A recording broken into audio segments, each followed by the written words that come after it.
All right, how's it going, everybody? It's 16:05. They did it again.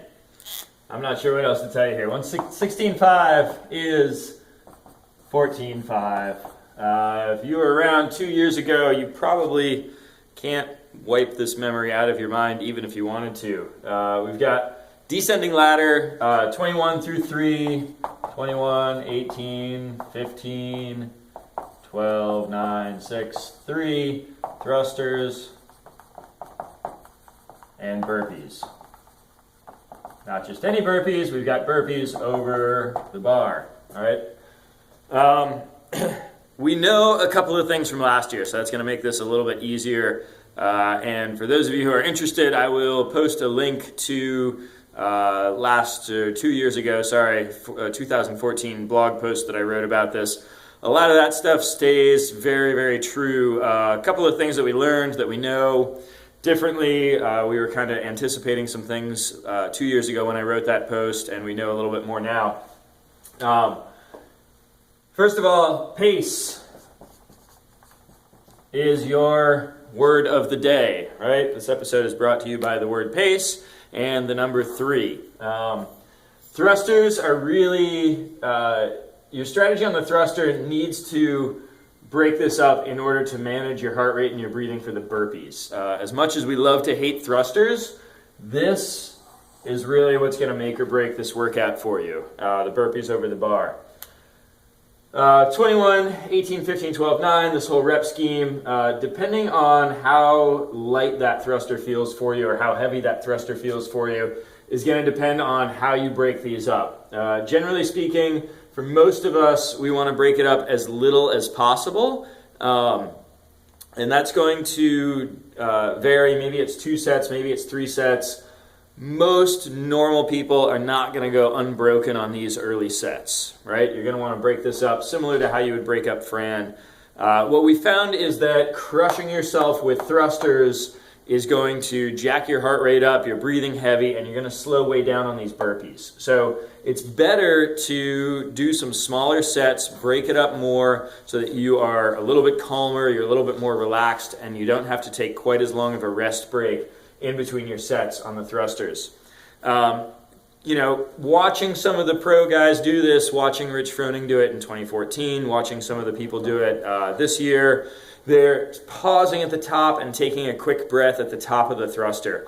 I think this is a great idea. It opens your lungs up. Even though you're holding the bar, it can slow down the pace of that set and allow you to stay a little bit more controlled. Burpees are really where this workout is. And for a lot of us, for most of us, we really want to try to find a steady, consistent pace that allows you to just stay moving through those burpees. Your finish time on this workout is really going to come down to fractions of a second, right? This whole deal right here ends up being 84 reps of each movement. Most folks, if you're finishing in the 20-ish minute range, which is going to be a good majority of the folks kind of between sort of 14 and 20 minutes, that's going to be the big chunk of people finishing this workout.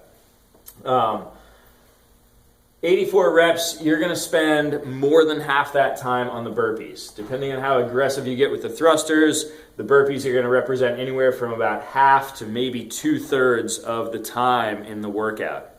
So if you spend 10 minutes, let's say just for an example, you finish in about 20 minutes, you're going to spend about half of that time, 10-ish minutes, on the burpees. This is about 7 seconds per rep.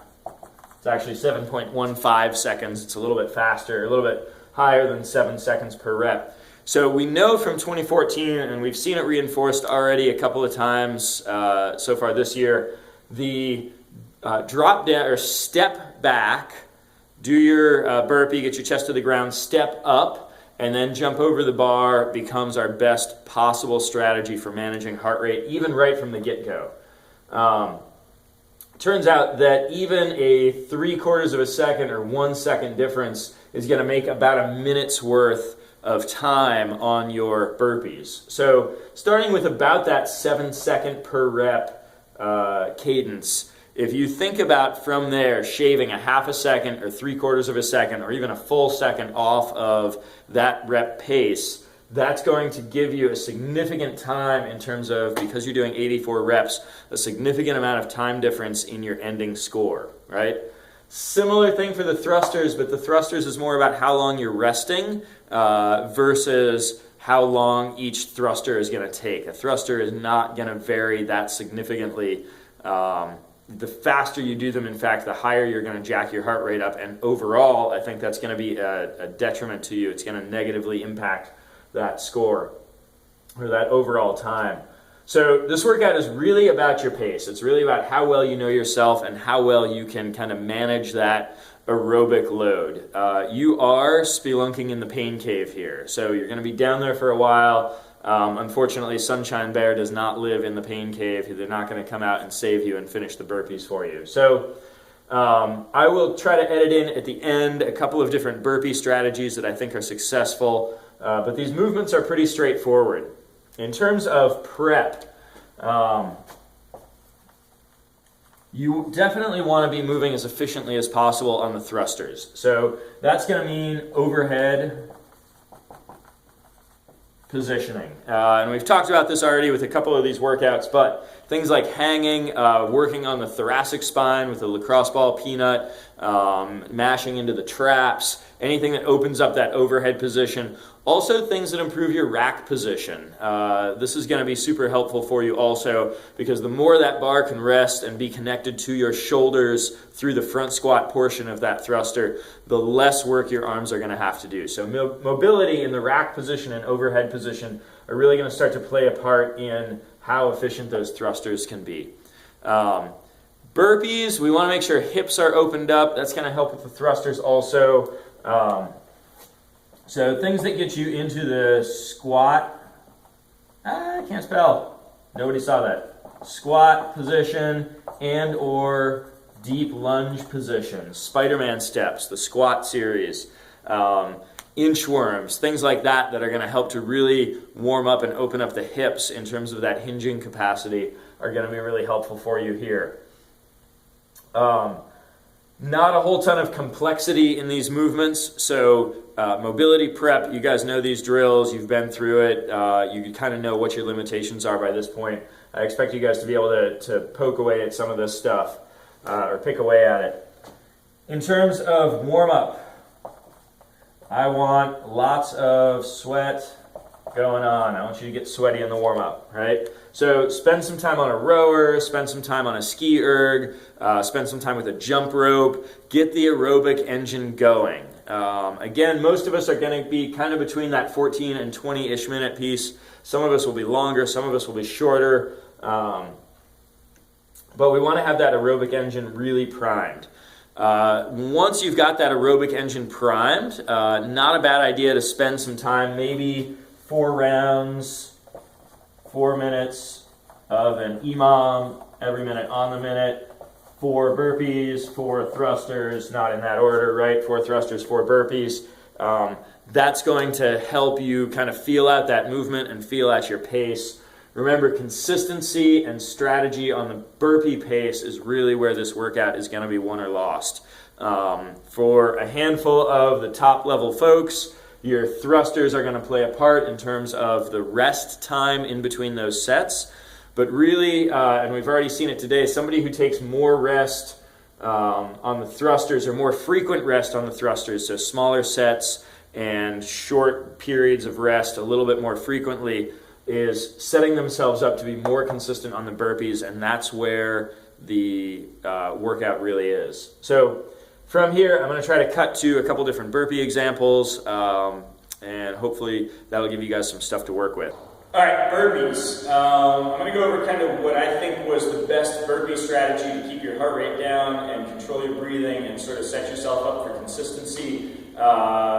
There are obviously lots of different ways to do the burpee and manage the burpee, but I think one of the most consistently successful ways that we saw in 2014, and the way that I'm going to recommend most people do these burpees in 2016, is the step, step, flop, step, step. step, put your feet together, 2-foot jump over the bar, right? This is going to allow you to stay really consistent. Take a step, turn yourself around, step back, step up, and jump. One variation on this that we saw earlier today that I think probably gave this athlete a slight advantage, even though it's only a fraction of a second. Remember, over the course of 84 burpees, those fractions of a second will add up to a noticeable difference in your score. I think probably out of fatigue and necessity more than anything else, they went to a step back, knee, step, jump. And you can see this kind of gets one of those little stagger steps out of the way. It gets you closer to the bar when you're coming up to your feet. And you do less work on that first leg to step up a little bit. So kind of breaks things up, makes things a little bit more evenly distributed throughout the burpee time-wise, sets you closer to the bar. If you have a knee pad to wear on that forward knee or two, and you can switch up which leg comes forward, I think that may actually be an improvement on the step back burpee. If you are a burpee master and you want to try to power through these burpees, I still am really suggesting that you do your burpee behind the bar, pop up and over straight, take a step or two to turn around, and then go down for your next burpee. So play with the burpee pacing. That's important. It's where the workout is, and manage your thrusters so that you can stay consistent with the burpees. Having somebody to give you a 5 or 6 or 7 or 8 second count, whatever that is, on your burpee to keep you consistent is going to be super helpful. Also, having somebody to sort of pace out and time your rests on the thrusters is going to be really helpful. Consistency and pacing is the key on this one. We saw it before, we're going to do it again. Hopefully that gives you guys some helpful stuff to work with, and we'll see you at the gym.